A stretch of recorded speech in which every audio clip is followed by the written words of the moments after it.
Bonjour à tous. Jean-Baptiste prêche dans le désert de Judée. Beaucoup de personnes viennent à lui pour écouter ce qu'il dit et pour être baptisées par lui. Dans l'Évangile selon Matthieu au chapitre 3 et à partir du verset 7, on nous raconte une rencontre que Jean-Baptiste fait avec deux groupes de ces personnages, les Sadducéens et les pharisiens qui viennent également. Comme il voyait venir au baptême beaucoup de pharisiens et de sadducéens, il leur dit : « Race de vipères, qui vous a appris à fuir la colère à venir ?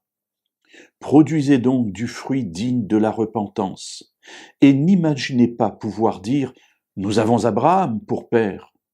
Car je vous déclare que de ces pierres-ci, Dieu peut susciter des enfants à Abraham. » Permettez-moi, si vous le voulez bien, d'attirer notre attention sur un aspect de ce récit.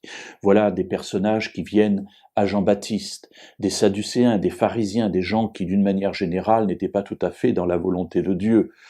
Ils l'imaginaient l'être, mais ils en avaient perdu le sens, pour un certain nombre d'entre eux en tout cas.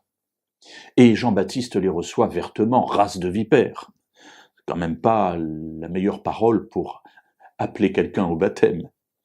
Mais il leur dit quelque chose de profond, au verset 8. « Produisez donc du fruit digne de la repentance, et n'imaginez pas pouvoir dire : Nous avons Abraham pour père. » Jean-Baptiste est en train de leur dire : ne vous appuyez pas sur ce que vous pensez être acquis.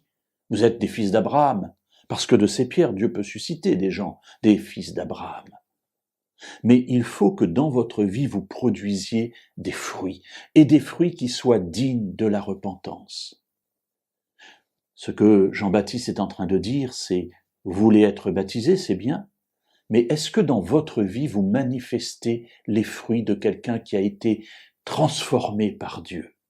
Est-ce que dans votre vie, vous manifestez des fruits qui sont issus de la repentance, c'est-à-dire de votre cœur qui a changé de direction pour adhérer à la volonté de Dieu ? Là est la question. Nous prétendons appartenir à Dieu, être des fils d'Abraham, que ce soit selon la chair ou selon l'esprit. Mais est-ce que nous produisons les fruits qu'Abraham a portés dans sa vie ? Est-ce que nous produisons des fruits qui révèlent le réel changement de notre vie ?